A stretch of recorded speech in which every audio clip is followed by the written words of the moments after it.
Hello folks, and welcome back to Wheels of Mercury. I'm your host Wheels, and today, can you believe it? It's June. Holy smokes. Spring is gone and summer is almost here. It's basically up here in Canada, but I'm going to go over the releases I loved for the spring of 2024. Starting off with Dödsrit, Nocturnal. Now this melodic black metal album came out right after the cutoff date for my last Releases I Love video, about a week after. And it's an amazing black metal record with crust punk elements and D-beat elements and melodic elements. Think of like stuff like Winterland or I don't know, Sacramentum or Main Color Sag and stuff like that, mixed with a bit of crust punk era Dark Zone, and you're sort of in the right ballpark. Yeah, definitely check out Dödsrit's new album if you're looking for some amazing punky black metal. Next up is ERRA with their album Cure. Now, I'm not really an ERRA fan. I've never really been into them per se. They were one of the bands that was on Sumerian Records back in the day, alongside Periphery and Veil of Maya. And they just never really grabbed me until this album. This album has catchy choruses, it has very good electronic sections, and I've seen some mixed reviews for this album from longtime ERRA fans, like the Metal Tempest. They don't really like the album as much as I do. That's fine. I mean, me personally, for a first time getting into ERRA, I really like it. It reminds me of The Devil Wears Prada's last couple of albums. It's got that same sort of grown-up teen band sort of energy. Like, I'm a scene kid at heart. I always will be.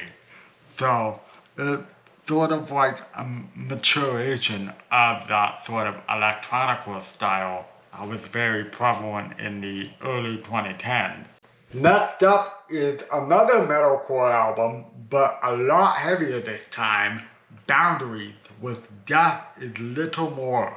This is way heavier, it's way more aggressive, but it does still have that melodic metalcore sort of tinge to it. Things like Howard Jones era Killswitch Engage. In part, it's got some guest spots like Marcus from Northlane in there too. It's a great album. I think it's only 33 minutes in length, so it's very short. And I really like that. So yeah, if you like your metalcore more aggressive, don't be afraid to check this Boundaries album out. Next up is Dorman Gate with their album Gateways of Eternity. Now this is a debut record from a traditional heavy metal band from Portugal, made up of former members of the band Ravensire, who were a very Manila Road-esque traditional power metal sound. Well, not traditional power metal, it's more like epic power metal, more blue-collar power metal. But anyway, Dorman Gate is a very rustic traditional heavy metal album. There is a lot of heart put into it, a lot of soul. You can tell that this is a live band playing, and the vocalist Anna, her voice is very good. I like her voice. It has a charm to it. There's only one song with a kind of a clumsy sort of transition in one song. I mean, it's the first album, you know, I gotta cut him some slack a little bit. If you like that sort of blue collar, sort of kind of US power metal, but kind of not sound, like Broker's Helm, Manila Road, Omen, and stuff like that, you'd be right at home with this. Check it out. Next up is Kivadra with The Horrible Dissonance of Oblivion. This is a one-person project from Greece that is much like Ulcerate or Ad Nauseam or Santa Fast. It's got that dissonant, extreme metal style that is just suffocating and dense and evil and just It's the musical equivalent of being sucked into a black void. If you like Abyssal, Portal, and Ulcerate, I think you might like this album. Next up is Severus with Maze Envy. Now, I'm not really a Death Doom fan, except for Autopsy, but the way Severus does it is a little different. They're a little titch more faster than bands like Disembowelment, bands like that. They make sure to be aggressive at the right time. And they pull off atmosphere, this solemn, dreary atmosphere a la My Dying Bride and bands like that really, really well. I mean, Fantano gave this a freaking 9 for goodness sake. If it even impressed Fantano, then that's probably a sign that this is like a really good Death Doom record. So if you like stuff like Asphyx and Disembowelment, but with a little bit more oomph, a little bit more aggression, and tons of atmosphere, yeah, Maze Envy by Severus. Check this out. Next up is the English doom metal group ERRA with their second album, Untouched by Fire. Now, I really like the first album that I forget what it was called. This is a great project founded by one of the members of Winter Violet, the English black metal band that I'm not personally a fan of. I am a fan of ERRA though. I really like how he takes funeral doom metal, strips it of any death growls, and replaces it with monk chant, like some druid chant that you can imagine being around Stonehenge back in the prehistoric times, somewhere like that. It really transports you back through this music, and it has got an amazing sorrowful atmosphere. Again, like My Dying Bride, but just without the growls and stuff, which I don't personally like in doom metal. But I mean, if you like funeral doom, like Funeral or Sargassum or Skepticism, if you like all of those classic funeral doom metal bands, yeah, this would be a good thing to check out. Next up, we're going fast here with Antichrist Siege Machines, Vengeance of Eternal Fire. Yeah, this is some vicious war metal / grindcore. Think of bands like Revenge and Blasphemy and, you know, all the war metal bands you can think of. Bands like Death Worship with the bullet belts and the gas mask. Yeah, all those bands like that. This thing freaking rips. Same can be said for Primitive Warfare's Extinction Protocol. This is just like Antichrist Siege Machine, but if you took a layer of gristle off a little bit, it's a little bit cleaner than Antichrist Siege Machine. So if you find Antichrist Siege Machine a bit too like that, Primitive Warfare is just a little bit cleaner, just a teensy bit, just an inch. Both of those bands I would definitely recommend for listeners of Blasphemy and Revenge and all those war metal groups from the late 80s and early 90s. And, you know, grindcore like Nails and Napalm Death and stuff like that. The next album has a similar sort of heaviness, but done in the form of metallic hardcore or old school metalcore. And that is Knock Loose, You Won't Go Before You're Supposed To. This album has been getting a lot of buzz, even from people who don't even like metalcore. It's really quite something to see this band get like semi kind of mainstream-ish while getting heavier at the same time. It's quite a wonder to watch. Boy, this thing is freaking heavy. Like, if you need a gym playlist, I mean, Antichrist Siege Machine and Primitive Warfare should be on it, and so should this Knock Loose record. This thing rips. Next up is an EP that I'm definitely censoring the cover for because it is very disgusting. Lipoma with the head split. Now, just imagine Carcass's early gore grind sound mixed with the melodies of Carcass's later melodic death metal sound in the guitars mashed together. So it's sort of like melodic gore grind. It's really cool. Guitar solos are really melodic.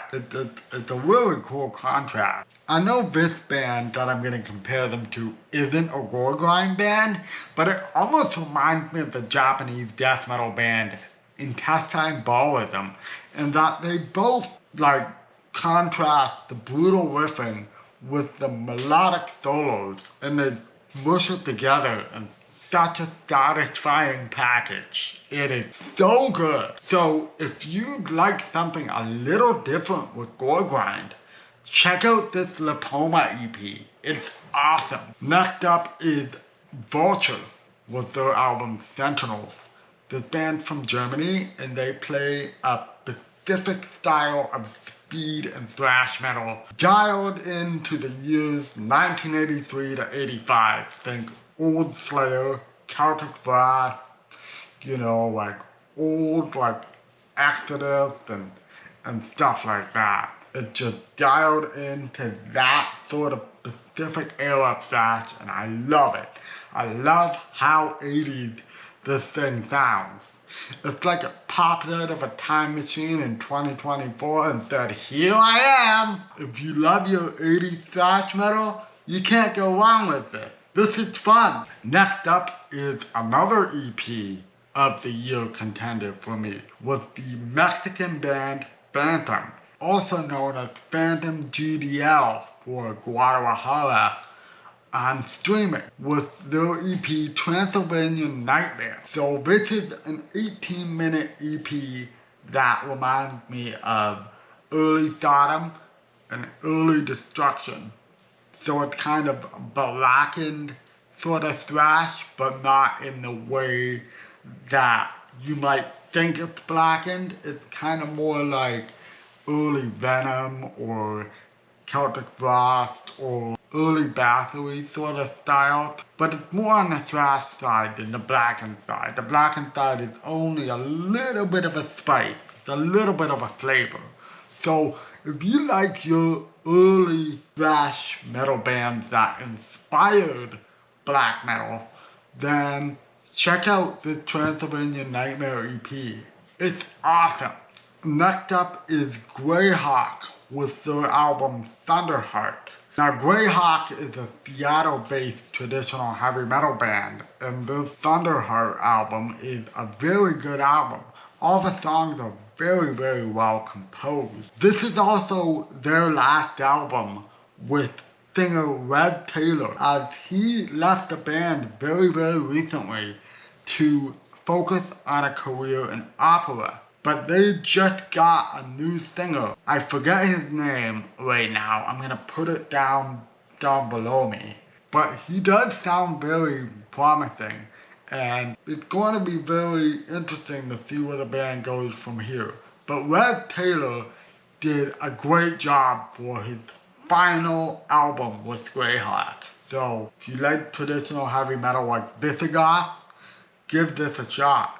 Next up is the French-Canadian black metal band Conifer with L'Impôt du Sang. Now this is a punky brand of black metal similar to fellow Montrealers Spectral Wound. They are very French-Canadian, they sing in French, but their riffs are so good. And you can tell it's a band playing. The bass is even a little audible at times too. And I love the keyboard melodies and the little things that they add to make the song pop out. It's just, oh my gosh, it is so good. I think this and Dödsrit are competing for my top black metal album of the year right now. It is so good. If you got any interest in French-Canadian black metal, yeah, you should check this album out. But I recommend you check it out on their Bandcamp page. So next up is a catastrophic monument of human suffering the EP by the Utah-based black metal band Chasmlook. Now, I have to shout out Transmissions from the Dark. I know he is a subscriber to me. He put it on his channel, and I was like, oh, this is an interesting logo. So I listened to it, and it's kind of depressive, atmospheric black metal. Kind of, not really. I mean, I think people who like Leviathan, stuff like that, might find something out of it. It is quite dark, it is quite depressing, but it is enthralling all the way through. It's a great EP. Next up is ERRA with their album New Heaven. Now, this is a band I have not talked about since 2019. I remember when I last had Sulfur English, their last album, as like, I think number 4 on my top albums of 2019. God, that was so long ago. I was such a smaller channel back then too. But anyway, ERRA came back, and now they have this album, and it's very, very diverse. The first song reminds me of a death metal version of Santa Facta. They just experiment with a lot of different stuff, and it mostly works. There's even like a ballad as the last song, which is surprising. A surprising end to such an emotional, turbulent, and oftentimes really heavy record. So yeah, if you're willing to give them a chance and be open-minded, yeah, New Heaven by ERRA is a very good album. It might not be as consistently bludgeoning as Sulfur English, but it is very diverse, like I said before. Have an open mind and check it out. Next up is Glassing from the Other Side of the Mirror. I know I said in one of the 4 Discords I frequent, I don't usually do albums with AI covers, but after my buddy Robert from the Metal Meltdown talking about this album, praising it, I was like, I gotta check this thing out. And this is like an alternate, weird, bizarro version of like Alcest. This is like Alcest if it was possessed by a demon. Like, like it is just mean, it's eerie, it's pretty horrifying and very bludgeoning too. But it's also got a lot of punk attitude as well. If you like a band like Svalbard that sort of has post-hardcore leanings and black metal leanings at the same time smushed together, you'll get something out of it. Next up is Folterkammer with Webermacht, or Webermacht, or however you say it. It's in German. I don't speak German. This is insane. This is like Cradle of Filth if the opera singer in the background was the main vocalist. The opera singing is incredible, and paired with the black metal, it just gives it this epic sort of edge to it. It's just darkly theatrical and so good. Along with Dödsrit and Cornifair, this might be one of the best black metal albums I've heard this year so far. And that's saying something in a year with Vermont and Holder. I don't know any of my audience that really likes opera, but if you like opera and you love black metal, yeah, it's pretty incredible. Moisson Levide with Den Imperi Gascon. This is a last minute addition, actually. The people from the AMG, Angry Metal Guy Discord, were hyping the thing up, like, big time. And I got to it really late. Honestly, yeah, this thing is awesome. It's like documentum with like the French lyrics and intensity of a band like Behemoth, but with like folk elements in there too, but it's way more dynamic. And it got these choruses that kind of remind me of Dragon Force at parts, but en français of course. And it's very medieval too, it's very folk inspired. Yeah, they even got a kind of a punk song in ACAB. They have their own little French abbreviation of the term. It's an insanely fun record. So if you like your melodic black metal with a sort of a medieval attitude like a Horlak or Aeolak or however you say it, or Behemoth, yeah, check out this More Song, the lead album out. It is amazing. Next up is Dida with Visual Kill, the blossoming of psychotic depravity. This band is from Nashville, but they are very interested in Japanese mythology. And they play an aggressive, really melodic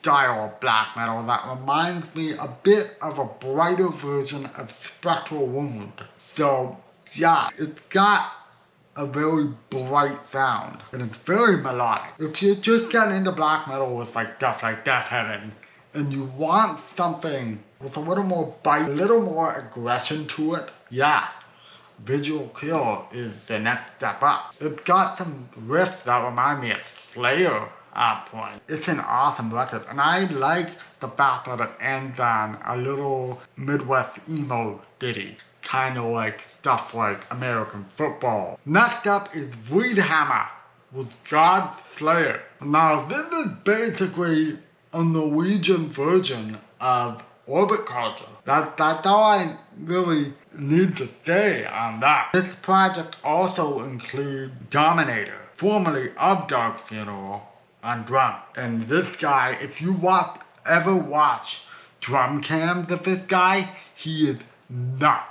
He's insane. He's like a freaking robot out there, like doing the blast beats and stuff. He is freaking nuts. This album like holds you in its intensity and never lets you go. It got grooves, it got intensity all the way through. So yeah, if you like Orbit Culture or Lamb of God, but have a bit of a blackened edge to it, of course, because they're from Norway, check out this new Vreedhammer album. Next up is a band that has been controversial for 35 years because of their band name and has even been arrested at one point in Georgia for their band name because it is that controversial to some countries. And I'm talking about, of course, Rotting Christ with their album Prokritu. I think that's how you say it. I'm not Greek. I've heard complaints about this album being repetitive. And while I can see that, I just like it for a vibe, you know? I just like the vibe of the album. It's epic. It's kind of like the newest two God of War games. And the Like Father, Like Son song kind of reminds me of the relationship between Kratos and his son in those two God of War remake games. They just have an epic sort of feel. It's almost like if Manowar made black metal. And Manowar is really big in Greece, like really big. So I would not be surprised if the Torres brothers were listening to a lot of Manowar, especially in the past 3 Rotting Christ records. Rotting Christ will be mentioned later in this video. Stay tuned. Next up is not a metal record. For those of you who are stumbling across Wheels of Mercury for the very first time, I don't listen to just metal. I'm going to be debating whether I'm going to put this in a thumbnail or not. Maybe I will, maybe I won't. We'll see. I'm talking about the newest album from pop star Billie Eilish with Hit Me Hard and Soft. I got into Billie Eilish right around the time When Do We Fall Asleep, Where Do We Go came out back in 2019. I played that album all the time. Second album I like too. But I really like Hit Me Hard and Soft. I really like the diversity of it. I really like the curveballs that it throws. Phineas is a great producer. I mean, does he deserve all those Grammys? Maybe, maybe not. But he is still a great producer. There's some great songs on here.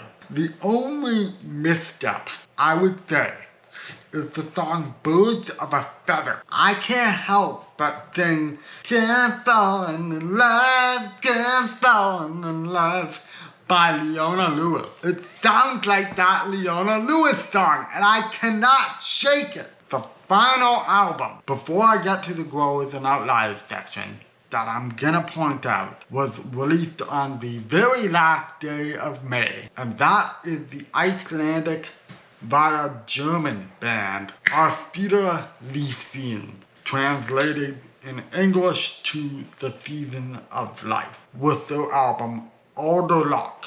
Now this album is in Icelandic and Old Norse, and it's an hour and like 30-minute long album. It is cinematic in scope. It's got all this narration and sound effects, and it's just big. This is a big album in the scope, and it talks about ancient Icelandic history and stuff like that. And it is just an expansive pagan black metal record.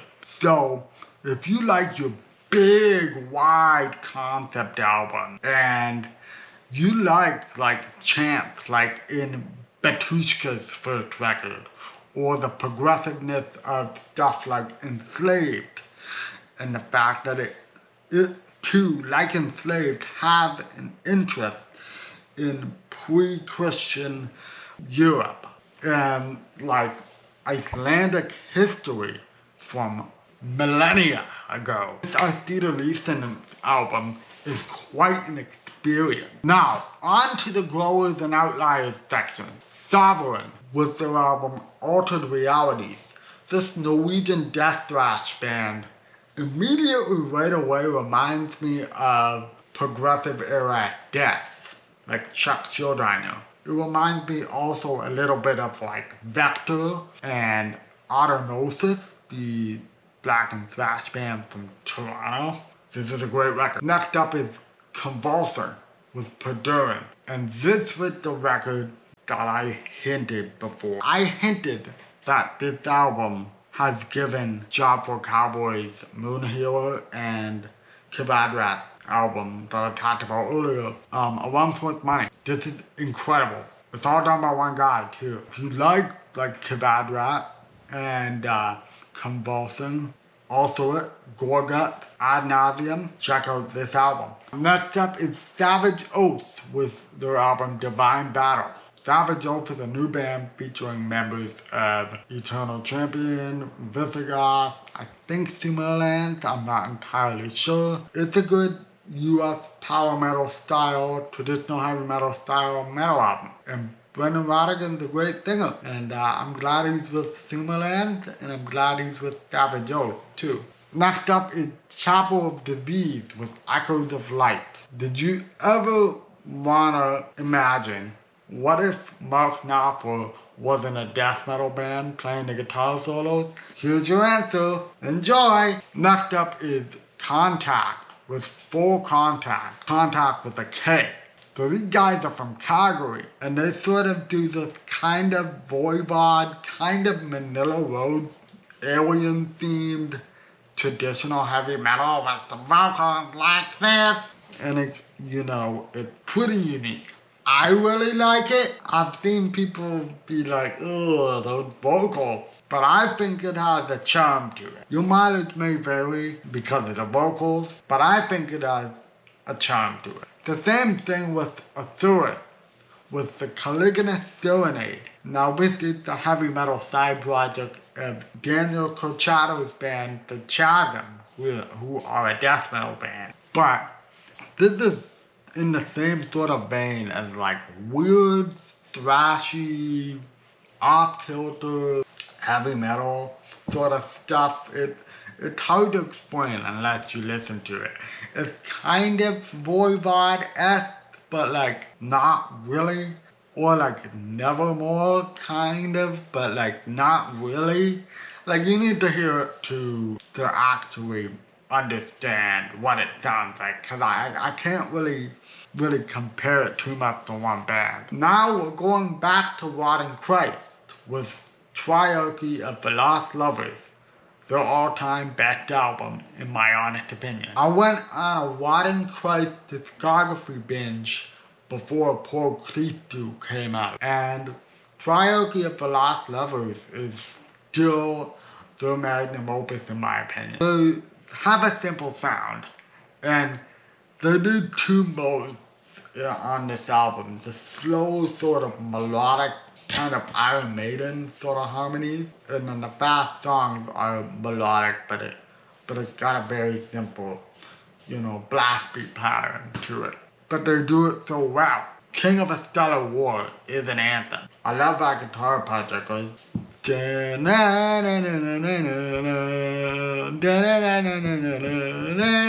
It goes like that.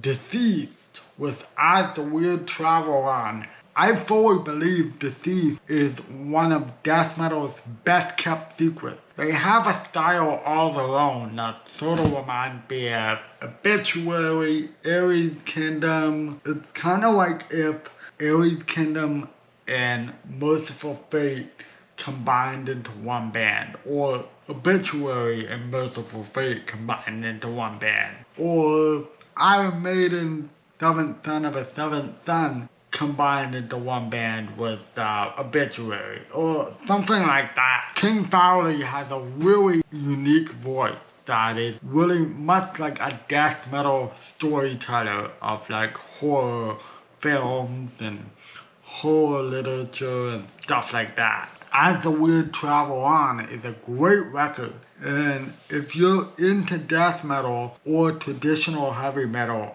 at all, like Merciful Fate or Obituary or Ares Kingdom, check it out. It's awesome.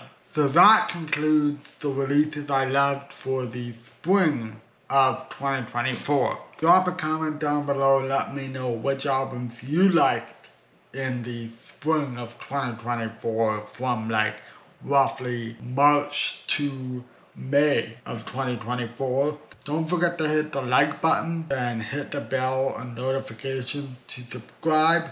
Rock on guys, and I will see you in the next video.